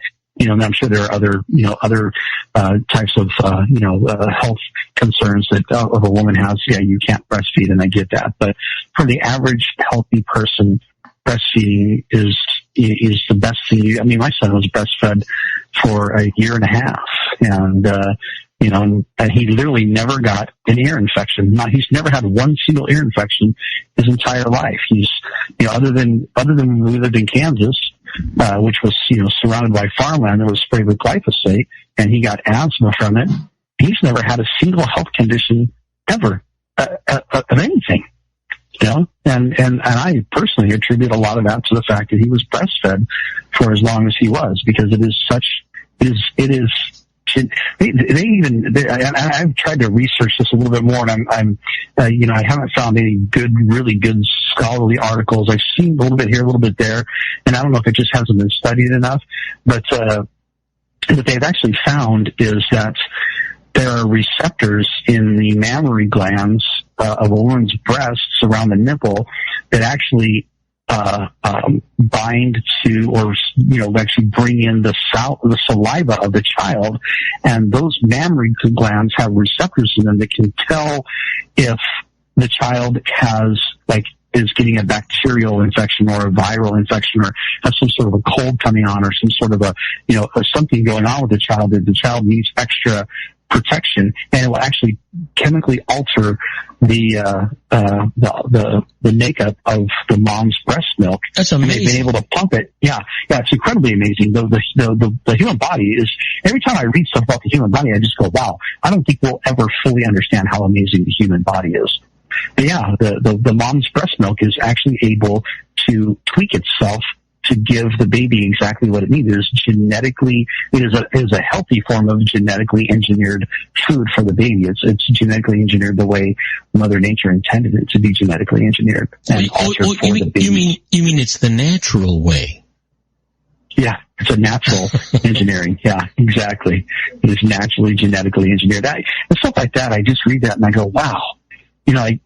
How someone could ever come across that information and just not think to themselves how amazing, the human body is, and the power of living according to our natural order, and I know that when you say the natural order, when you're talking to, a lot of people on the left side of the agendas, they freak out and they think that you're being a hater now because, you're saying that we're not natural. Well, if you're giving your kid a soy-based formula, no, that's not natural, because first of all, it's soy. Yeah. Second of all, it's not coming from mom. Even cow's milk is not natural. I mean, a lot of people drink it. I don't think that they're horrible people for it. I know you drink milk. I love milk. Yeah, I know you do. And trust me, oh my gosh, I love milk. I was at the farmer's market one time, and they had raw milk from there's a different form of there's the alpha casein and beta casein, and it's the alpha casein I think is the one you want. The beta casein is the one we have a hard time digesting. But I got a pint of this raw cow's milk, and it was whole milk, and it was so delicious. Oh yeah, just walked around drinking that, and I when you can get raw milk, to me, I think it's fantastic.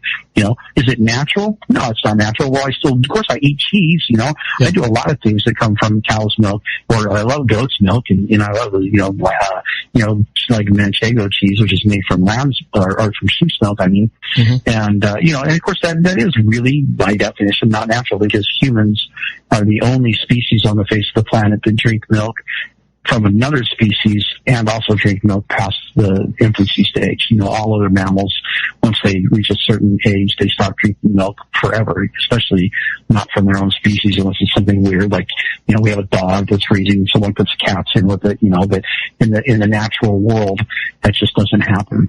Mm-hmm. What are these glands? What are these glands called? What's that? What are the glands called that detect Excuse me? You're kind of echoing a little bit. I had a hard time hearing you. He's asking you that around the nipple there are special glands that detect the lack of nutrients in the infant, and he's wondering what those glands were called. I don't know. They just called it. I just referred to them as the mammary glands. I can look it up. I tell you what, that's all I've ever heard it referred to as. Yeah, and they may have a specific name for them, beyond mammary glands, and maybe, special kinds of receptors or whatever, but even the articles that I was reading just referred to them as the mammary glands, and that they had receptors, and they were able to, detect what's going on with the baby. And that's that to me is so amazing, all these, in fact, no, you don't get to go any farther, because I'll tell you what else is amazing. We're out of town. We're out of time. It always happens that way. So listen, when are you coming home? I don't know. I've got, I'm going to be back in Kansas all next week, and then the week after that, I will actually be back in California. But I've got a doctor that I'm talking with right now, and she wants me to come back to Kansas for the summer and help her build her practice. And I may actually be in Kansas over the summer. I'm not sure if that's going to happen or not. Well, that'd be a great experience for you. I think you ought to do it. Oh, I think it'd be fantastic. Oh, she's a wonderful person. I think she's got a great practice, and I think that her and I could do something amazing out there, and I think it would be a lot of fun. So that may happen, and I'll keep you posted, but it won't affect the radio show. I can tell you that much. Oh, that's fantastic. Listen, please give our best wishes to your mom. Tell her that she's in our prayers. You stay safe, stay happy, keep everybody else around you happy. And from Joey and me, you know what? It's been a great hour with you. It always is. It's been fantastic, Robert. I enjoyed it. And Joey, man, it was awesome having you on. Come back anytime, man. Thank you. It was great talking to you, too. All right, buddy. Take care. And good night, guys. All righty. Now, for the rest of you folks that are sitting out there, do not go away, because when we come back, we're going to be doing the birthdays for the day, the secret daily teaching for your life, the Harvard business tip of the day, and interesting but useless facts. And then after that, boy, have I got a surprise for you. My grandson, Joey, is going to do a critics corner about Nielsen ratings and God only knows what else. But when he comes back, you're not going to want to miss that. But right away, we're going to take a short break, and when we come back, we'll do the birthdays and the daily tips. So don't go away, folks. We'll be right back. If you want to increase your client base and sales, then consider this, the Relationship Building Network at RBN. Given the current economic conditions and challenges, we all need to work smarter, make smarter decisions, invest our hard-earned dollars where it'll yield the best return for our investment. Many business professionals claim that the most effective networking group in Orange County is RBN. No other networking group or organization can offer what RBN offers. Make every year your best year. Join RBN and start reaping the benefits today. You know, nearly 3,000 businesses have joined RBN and experienced those benefits. Why join RBN? It's one group. It's one membership. It's no renewals. It's all through Orange County. RBN is a freestyle networking group. No mandatory attendance, no restrictions, no rules, and no penalties. Call them at 949-830-5776 or go to their website at rbninfo.com. That's 949-830-5776. If you've ever dreamed of having your own business to make your life secure, you know Water's Edge Wineries might be just the ticket. In 2004, their founder, Ken Lineberger, created the first winery franchise in California. It was a new concept with all of the functionality of a traditional winery, but without the vineyards. They purchased high-quality grape must from one of the largest winemaking companies in the world. Then they craft each wine carefully and bottle it right at their location. The winery was built to satisfy consumer demand for wine by the bottle and by the glass, but still kept the element of allowing customers to bottle their own custom vintage. Now, they're opening urban wineries across the United States under the brand Water's Edge Wineries. If you've ever dreamed of owning your own winery, it may be in reach right now through Water's Edge Wineries. Just give them a call at 909-468-9463, extension 700. That's Water's Edge Wineries, 909-468-9463. Have you ever found yourself caught between a rock and a hard place? The law offices of Blomberg, Benson, and Garrett might be just the answer for you. The attorneys of Blomberg, Benson, and Garrett have been serving the Inland Empire since 1989. They're dedicated to the aggressive litigation of civil, criminal, and real estate matters. Over the years, they have recovered tens of millions of dollars for their clients. The firm's practice specializes in litigation of personal injury, accident, slip and fall, real estate, and criminal law cases. The firm provides clients with the care, accuracy, and dedication of experienced attorneys. Blomberg, Benson, and Garrett is located at 10300 4th Street, Suite 150 in Rancho Cucamonga, California. They've been providing the Inland Empire residents with outstanding legal services for over 25 years. They look forward to providing you with aggressive legal representation. Call them at 909-945-5000, where you can talk to a person, not a machine. That's 909-945-5000, the law offices of Blomberg, Benson, and Garrett. And now let's get back to our show where we talk about politics, money, and you. And I am Robert Cardoza. You're listening to Robert Cardoza live on the street at the intersection of business and politics. We're at 4:42 p.m. Pacific time. It's still 89 degrees on its way down to 63 degrees here in the heart of the Inland Empire in sunny Southern California. And if you're listening to us on our syndicated global network and you're in Madrid, Spain, it's 77 degrees and clear. In Tokyo, Japan, it is 75 degrees, and we don't know if it's clear, cloudy, rainy, what's going on. It's just not telling us. But right now, it is time for our Harvard Business Tip of the Day. And the management tip today is use data to tell better stories in your content marketing. Well, you know what? Content marketers need to be good storytellers with data. A few best practices can help you. First, develop the story that you want to tell by imaging the outcome that you want. Center your research on that goal. Let your marketing bias shape your research, but make sure you are accurately reflecting your data set. Look for interesting patterns and find an angle that will be surprising to readers. Once you know your story, select the right format to tell it. White papers, infographics, blog posts, and simple graphics are effective. Before presenting your analysis, articulate your key message and highlight one or two surprising, memorable numbers. Strike a balance between text and visuals and use human examples to translate numbers into relatable stories. Finally, conclude your analysis with recommendations or insights to clarify the relevance of your research to your readers. And that's the way it should be done. You know what? Would I lead you wrong? Of course not. And it is time for our secret daily teachings for your life. This is all about a positive mental attitude. You hear me talk about it all the time. I describe it the same way. You're in total control of what you do, what you say. You're in total control of whether you're a success or a failure, rich or poor, happy or sad. It's all up to you. It's all about a positive mental attitude. You control it. Nobody else does. Now, the secret for today comes from Charles Hanel. He was born in 1866. He passed away in 1949. He says, the principle which gives the thought the dynamic power to correlate with its object and therefore to master every adverse human experience is the law of attraction, which is another name for love. This is an eternal and fundamental principle inherent in all things, in every system of philosophy, in every religion, and in every science. There is no getting away from the law of love. It is feeling that imparts vitality to thought. Feeling is desire, and desire is love. Thought impregnated with love becomes invincible. Yeah, give that some thought. And that's for real. Now, you all know what we all know what today is. Today is Thursday, June the 23rd, and yep, it is somebody's birthday.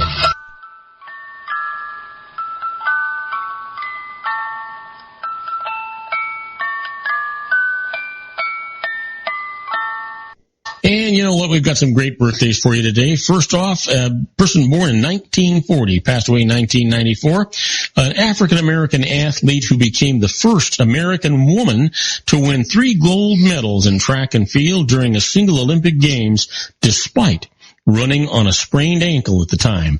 Happy birthday, Wilma Rudolph. And here's one born 1972, an American actress with roles in feature films such as Legally Blonde, The Sweetest Thing, and Hellboy. Happy birthday, Selma Blair. Well, what do you suppose happened today in history? You don't have to suppose. I'm going to tell you. On June 23rd, 1868, Christopher Latham Scholes receives a patent for the typewriter. Yeah. In 1888, Frederick Douglass is the first African-American nominated for U.S. president. And in 1972, Watergate scandal, U.S. President Richard M. Nixon and White House Chief of Staff H.R. Haldeman are taped talking about using the Central Intelligence Agency to obstruct the Federal Bureau of Investigation's investigation into the Watergate break-ins. Yep, boy, that was the beginning of the end. Well, our quote for today comes from Buzz Aldrin. We all know who he was. And he says, I believe that every human has a finite number of heartbeats. I don't intend to waste any of mine running around doing exercises. How do you feel about that, Joe? Makes sense, doesn't it? Yeah, it sure does. Well, it's time for us to talk about those interesting but useless facts. Did you know that Finland has the largest number of islands in the world? Over 179,550. Can you imagine? That's a lot. I had no idea. I've been there, and I didn't know that. How about this? Did you know a canary bird that cannot sing will never find a mate? Lonely, huh? You know that Tom Wolfe was paid $5 million for the film rights to his novel, Bonfire of the Vanities, the most ever earned by an author. Boy, isn't that something? And Lucy Ricardo's maiden name was McGillicuddy. That's Lucille Ball, in case you didn't know. And did you know that a recent study indicates when men crave food, they tend to crave fat and salt. When women crave food, they tend to desire chocolate. Chocolat. Huh? Chocolat. And let me give you this one. This will be our last one. It's in West Virginia, you cannot fly a red flag in front of your house if you are disappointed in your sheriff. There are just some strange laws still on the books, Joey. Anyway, talking about Joey, when we come back from this very short break, my grandson Joey is going to give us some information on the Critics Corner. Joey, what are you going to tell us about? Well, I'm going to first give the Nielsen's top-rated programs for the 13th through the 19th of June, and then we're going to review The Conjuring 2, a new horror film out in theaters now. All right, we'll be right back with Joey in the Critics Corner right after these brief messages. Do not go away.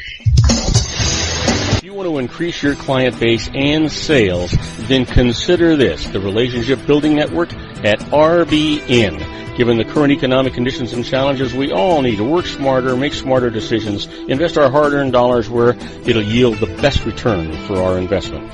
Many business professionals claim that the most effective networking group in Orange County is RBN. No other networking group or organization can offer what RBN offers. Make every year your best year. Join RBN and start reaping the benefits today. You know, nearly 3,000 businesses have joined RBN and experienced those benefits. Why join RBN? It's one group. It's one membership. It's no renewals. It's all through Orange County. RBN is a freestyle networking group. No mandatory attendance, no restrictions, no rules, and no penalties. Call them at 949-830-5776 or go to their website at rbninfo.com. That's 949-830-5776. If you've ever dreamed of having your own business to make your life secure, you know Water's Edge Wineries might be just the ticket. In 2004, their founder, Ken Leinberger, created the first winery franchise in California. It was a new concept with all of the functionality of a traditional winery, but without the vineyards. They purchased high-quality grape must from one of the largest winemaking companies in the world. Then they craft each wine carefully and bottle it right at their location. The winery was built to satisfy consumer demand for wine by the bottle and by the glass, but still kept the element of allowing customers to bottle their own custom vintage. Now, they're opening urban wineries across the United States under the brand Water's Edge Wineries. If you've ever dreamed of owning your own winery, it may be in reach right now through Water's Edge Wineries. Just give them a call at 909-468-9463, extension 700. That's Water's Edge Wineries, 909-468-9463. Have you ever found yourself caught between a rock and a hard place? The law offices of Blomberg, Benson, and Garrett might be just the answer for you. The attorneys of Blomberg, Benson, and Garrett have been serving the Inland Empire since 1989. They're dedicated to the aggressive litigation of civil, criminal, and real estate matters. Over the years, they have recovered tens of millions of dollars for their clients. The firm's practice specializes in litigation of personal injury, accident, slip and fall, real estate, and criminal law cases. The firm provides clients with the care, accuracy, and dedication of experienced attorneys. Blomberg, Benson, and Garrett is located at 10300 4th Street, Suite 150 in Rancho Cucamonga, California.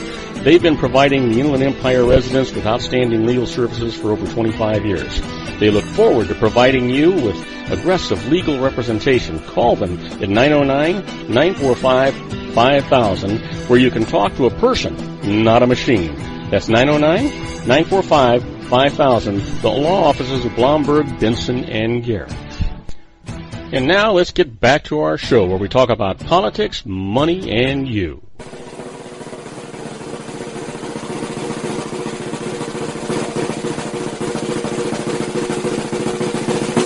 And I am Robert Cardoza. You're listening to Robert Cardoza live on the street at the intersection of business and politics. And you know what? It's time for the Critics Corner with my grandson, Joey. Hey, Joe, let's get right to it. Okay, so we're going to start with the top 20 of the top-rated programs for June 13th through 19th. The first 4 go to the NBA Finals coverage. The 5th is America's Got Talent, which airs on Tuesday on NBC with a total of 11.54 million viewers. The 6th spot goes to Game of Thrones, which airs on Sunday on HBO with a total of 7.66 million viewers. The 7th place goes to The Big Bang Theory, which airs on CBS with a total of 6.19 million viewers. The 8th spot goes to NCIS, which airs on CBS with a total of 6.88 million viewers. The 9th spot goes to American Ninja Warrior, which airs on ABC with a total of 6.84 million viewers. And the 10th place goes to NCIS New Orleans, which airs on CBS with a total of 6.725 million viewers. The 11th... 726. I apologize. The 11th spot goes to 60 Minutes on CBS. The 12th spot goes to the NBA Countdown for Game 6 on ABC. The 13th goes to Person of Interest on CBS. The 14th goes to the NBA Countdown for Game 7 on ABC. The 15th goes to Blue Bloods on CBS. The 16th goes to the NBA Countdown for Game 5 on ABC. The 17th spot goes to the Copa American Soccer Mexico versus Chile, which airs on Univision. The 18th spot goes to Tell the Truth, which airs Tuesdays at 10 p.m. on ABC. And the 19th spot goes to another airing of To Tell the Truth, but this time on Tuesday at 8 p.m. on ABC. And the 20th spot goes to Hawaii Five-0, which airs on CBS with a total of 5.19 million viewers. That's lots of people. Lots of people. That's lots of people. So you're going to do a review for us of The Conjuring 2, right? Yes. So first of all, I need to know. First, I know you went with your dad. Yeah. And because your granddad was too scary to go to that kind of a movie. And I need to keep my little ticker ticking. And so the big thing is that was it worth all the anticipation? Did it live up to all the anticipation that you had for it? Yes, and more. Then let's do it. Well, first I'd like to start out by saying, in my personal opinion, I believe it's the best horror movie since The Exorcist. Wow. Which is a big statement. First, I'll give you a synopsis a little bit. It is allegedly based on a true story. It's the story of Janet Hodgson and her family, who really exist. Their suburban house in Enfield, England, was being disturbed supposedly by the spirit of a man named Bill Wilkins, who had died in the house previously. After many experiences, they called the police, who supposedly witnessed a chair move. The police filed a report, which attracted media attention. So they got a television crew to come in and talk to Janet and her family. During the television interview, Janet was allegedly used as a mouthpiece by the ghost of Bill Wilkins. The recording was sent to Ed and Lorraine Warren, real demonologists and paranormal investigators based out of New England. Lorraine Warren is still alive and still operating that company. Oh. You can actually go to her basement, which is a museum with different artifacts from the different homes that she's investigated.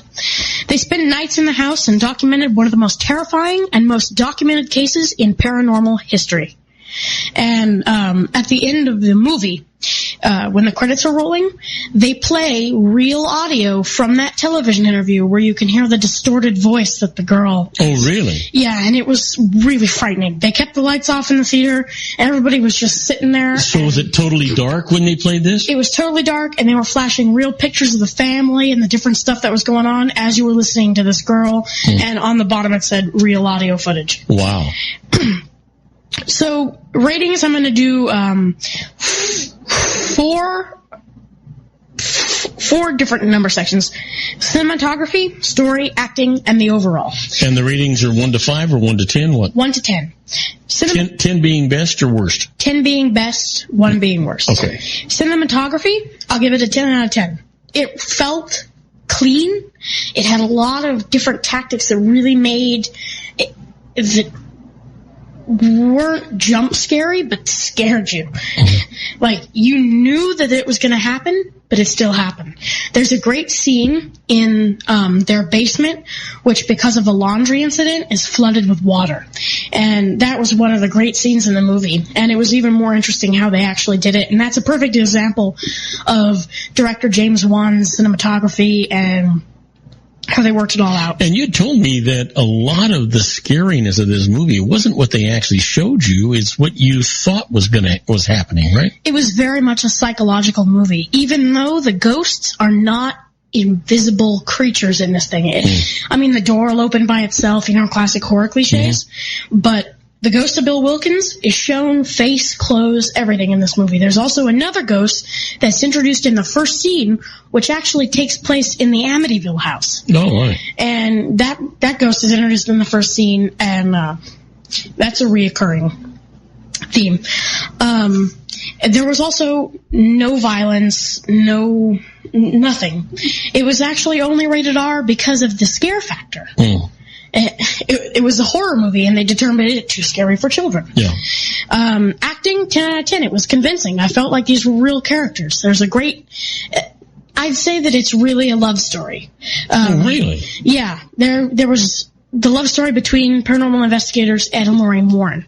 And it was really interesting to watch their chemistry on screen and how they really did seem to care about each other. Lorraine is a clairvoyant, supposedly, and there in the trailer she says, I've had a premonition of your death. So that's a reoccurring theme, and the premonition is in the first scene of the movie, and she's constantly telling him, don't do this anymore or else this thing is going to kill you. Overall, I give it a 10 out of 10. It was a great movie. I could watch it again and again and again, and it would never be less scary. Why? Because wouldn't you anticipate, because you've already seen it, or even though it was that way, there's a lot of things that you missed that you would pick up that you didn't catch the nuance of? I think that possibly, yes, but I think that the way it was directed, the cinematography, the acting, the music in this movie was phenomenal. The use of trumpets and violins, and just like in the first one, which was... I think this one is actually better than the first one. I'd give the first one a 9 out of 10 just for cliched acting. This one was a 10 out of 10, but the music was equally as good, and it just haunts you from the first opening where it's just playing the Warner Brothers logo. It was scary from the second they showed the Warner Brothers logo. And they're playing these trumpet sounds. I'm all like, oh God, what did I get myself into? And you've gone to a lot of horror movies, and this is the one you say is number one. I love horror movies. I watch them all the time. I watch them on Netflix. I watch them in the theaters. I love the supernatural horror movies. I love Insidious, which is another James Wan film, the same director of this movie. Insidious does not keep me up at night, but The Conjuring keeps me up at night. It's the one movie that actually does scare me. Wow. And it's an amazing film, and that's why I was so excited to go see this one. I was really anticipating this one from the second they released the trailer. So who handled it better, your dad or you? I'd say my dad handled it better. Did he? Yeah, but he's not exactly a huge horror movie fan. But it was one heck of a movie. I felt there are scenes where you feel claustrophobic. There are scenes where there's real emotion. There's a great scene where the neighbors, they're donating crosses to the mom of the house. And so they hang up all of the crosses, and the scene's in the trailer, in the room where it's all happening the most, which is the girls' room. And she's trapped, the main character, Janet, who's 12, is trapped in the room because she ties herself to her bed because she's sleepwalking, supposedly, but not really. And she's sitting there, and she sees one of the crosses start to tremble, and then the cross turns upside down, and then all the other crosses start to turn upside down. And that was just a supremely creepy scene. Well, Joe, it's time for us to move on to another, getting ready to close the show. You're going to be with us tomorrow too, right? Yeah. On a final word, if you're a horror movie fan, you need to see this movie and see it in theaters and see it fast because it's almost out. This is a theater movie. Oh, and listen, you're not going to get a better recommendation than that, you guys, so don't ignore it. That was my grandson Joey, my genius grandson Joey. And you know what? If you enjoyed listening to Joey, you just, tune in again tomorrow, all of you, because he's going to be on the show again tomorrow. In the meantime, we're going to take a short break. When we come back, we're going to do our tribute to the late, great Paul Harvey and the rest of the story. So don't go away. This is a great story for you. Isn't it time to shine the spotlight on your expertise? The Interview, starring you. Here's your chance to capture 5 minutes of fame with The Interview. This isn't just any interview. This is your opportunity to showcase your expertise and position yourself as a trusted expert in a one-on-one video interview hosted by Robert Cardoza, host of the nationally syndicated show Robert Cardoza Live and powered by AHA Studios. What is it? A professionally recorded video for your use. Robert Cardoza interviews you on the set where he records his show. Professional interview showcases your expertise and value, shot in a state-of-the-art studio. And what's in it for you? Gain credibility as an expert, earn the trust of your target market, educate in a way that intrigues your audience, gain a powerful marketing tool that offers dozens of uses, website, video sharing sites, social media, email, DVDs, direct mail, lobby video, resumes, profile building, all that kind of stuff. Association with the nationally syndicated celebrity. That's right. And let's talk about AHA Studios. AHA is a strategic marketing firm that leverages the powerful and visual persuasion to help your business create powerful messages that connect with your target market. AHA ventures way beyond strategy, delivering the marketing collateral you need to start driving a new business through your doors. AHA has a full-service, in-house, state-of-the-art production studio to bring your messages to life using video. Discover how to make The Interview work for you. Call 949-831-2222. That's 949-831-2222. AHA Image Studios Incorporated. Dr. Stephen Tidwell, Dental Family Dentistry in a caring, personalized environment. Here at Dr. Tidwell's office, we are dedicated to helping you keep your teeth healthy. We are a state-of-the-art dental practice that still believes in traditional values, such as excellent customer service and individual attention. We have a special welcoming offer for you for just $39. A complete exam, personal consultation, professional cleaning, and all necessary x-rays. That's a $266 value for $39. Dr. Tidwell has 2 convenient locations and experienced staff to provide you with professional care and personal attention that you deserve. Call today. Don't delay. A great smile another day. Call 909-944-7308. That's 909-944-7308 for Rancho Cucamonga or San Bernardino. Joel Saltzman is Dr. Wireless. He has turned his considerable expertise into consumer credit risk and wireless security into a highly specialized independent web-based consulting enterprise targeting consumer credit risk analysis and wireless transactional security and monitoring. He works as a wireless analyst, veteran independent agent, and consumer liaison for most wireless telecom carriers and equipment manufacturers. For more than 20 years, corporate and private clients and media audiences have counted on his unvarnished advice while weighing the technology, performance, and cost differences between Sprint, Nextel, AT&T, Verizon, and T-Mobile. Joel specializes in setting up mobile wireless hotspots to be used for disaster preparedness, business continuity, and mobile wireless merchant processing solutions. Call Dr. Wireless at 310-400-4900 or go to his webpage at drwireless.com. Again, call 310-400-4900 or his webpage at drwireless.com. You'll be glad you did.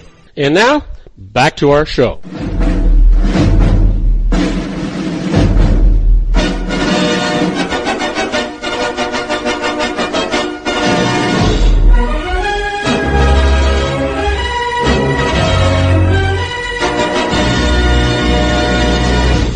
And I am Robert Cardoza. You're listening to Robert Cardoza Live on the street at the intersection of business and politics. And it is that time. It's time for the tribute to the late, great Paul Harvey and the rest of the story. The biggest and best voice in America reveals the startling heartbeats behind the headlines. You know, Paul Harvey, one of America's favorite radio and TV commentators, heard over 775 ABC radio stations and over 400 foreign stations, seen on 110 television stations, Americans, read in 300 newspapers, recipient of numerous awards and honors, including 9 honorary degrees. He's on the Gallup polls list of America's most admired men. Well, all of these stories come directly from Paul Harvey, and we just repeat them here for your edification and your enjoyment. The story for today, the bully and the boy.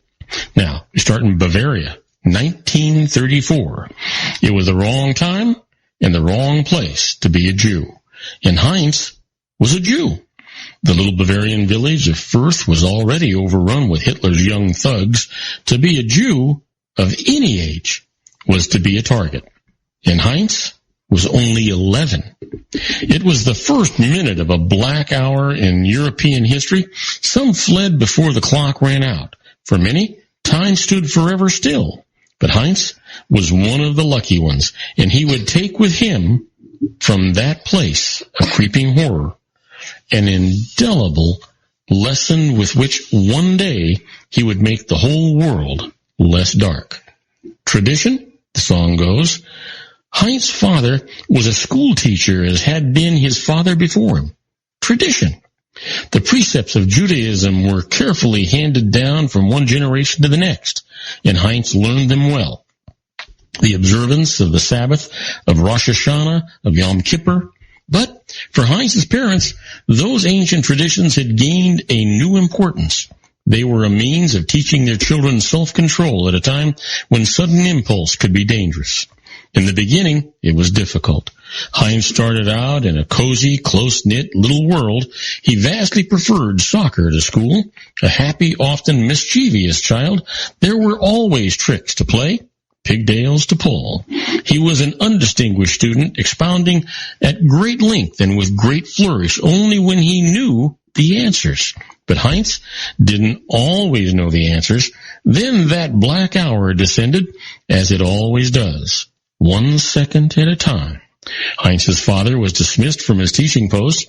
There were fewer and fewer soccer games. Heinz was expelled, forced to attend an all-Jewish school. Slowly, the playful, exuberant boy became more cautious. Slowly, the streets became a battleground. Hitler youth roamed everywhere, but Heinz remembered what he'd been taught. There was no such thing as a sudden impulse. When a gang of bullies approached him on the street, he'd cross to the other side when he could. Sometimes a beating was unavoidable. Sometimes it was not. Whatever the case, he must not pick a fight, and he must not speak up. One day, the silence was broken. One day, in 1934, 11-year-old Heinz was forced into one of those inevitable confrontations with a Hitler bully. But this time, for the first time, he started talking. Perhaps it was about anything and everything. And perhaps Heinz himself didn't remember how he talked his way out of it. But he did talk his way out of it, and that was important. Today, Heinz recalls his childhood in Bavaria. I was not acutely aware of what was going on. For children, these things are not serious. The political persecutions of my childhood are not what controlled my life. That part of my childhood was not a key to anything. Maybe. Or maybe the boy who talked his way out of a beating learned something that would one day be valuable to all of us. Gratefully, Heinz and his family escaped Bavaria in time, made their way to America. Even there, he would cross the street whenever a group of boys walked his way. He'd been preconditioned to expect violence, I suppose, but he never forgot how to talk. And if indeed the pen is mightier than the sword, for Heinz the spoken word is most powerful of all. You see, he Americanized that Bavarian name when he arrived in New York. And Heinz, who had negotiated that first peace settlement for himself, ultimately devoted his life toward a more peaceful world. Henry Alfred Kissinger. And now you know the rest of the story. Well, isn't that some story? You know who Kissinger is, right? Yeah. Yeah. That was amazing story, isn't it? Yeah, I just love these stories. And we've got so many of them, so many great ones going on. Tomorrow's story is going to be a great story, too. We're going to be talking about Lord Cornberry's hobby. I'm not going to tell you any more about it, but that's what we're going to do. You'll enjoy the story. These stories are just phenomenal. I just love listening to them. Now, I want everybody to know that on my next show, the show tomorrow, John Matthews, Joe Hakos, Joey, and me, we're going to be talking conservative politics. David Garrett and I will be talking about current events and the law. And then I'm going to continue our tribute, as I mentioned, to the late, great Paul Harvey with his rest of the story. And, we hope that you'll tell all of your friends about the show here on our broadcasting network. And you know what? Don't forget to get our app. It's absolutely free. If you have a Windows product, or an Android product, you can go to, GooglePlay.com and just search Robert Cardoza Live. It's absolutely free. Download it there. If you have an Apple product, just go to the Apple Store. Search Robert Cardoza Live. It's going to be right there. And again, it's absolutely free. Best way to listen to our show, no matter where you are, worldwide. And if we're broadcasting live like we are now, you can actually chat with us at the same time we're doing the show. Otherwise, you can just pick and choose the shows you want to listen to at your own leisure and go back and listen to some of our previous shows. The explanation of what those shows are under the information mark. You just tap on it. It'll tell you what that particular show is actually all about. That's our show for today. Beginning today, treat everyone you meet as if they were going to be dead by midnight. Extend them all the care, kindness, and understanding that you can muster. Your life will never be the same again. So many of our dreams at first seem impossible, then they seem improbable, and then when we summon the will, they soon become inevitable. The real secret of happiness is to make others believe that they're the cause of it. Robert Cardoza Live is brought to you by blogtalkradio.com every Monday through Friday from 4 p.m. to 6 p.m. Pacific Time. Now, go out and make it a great day. Your host has been Robert Cardoza, the technical advisor, Matchstick Digital, and your executive producer, also Robert Cardoza.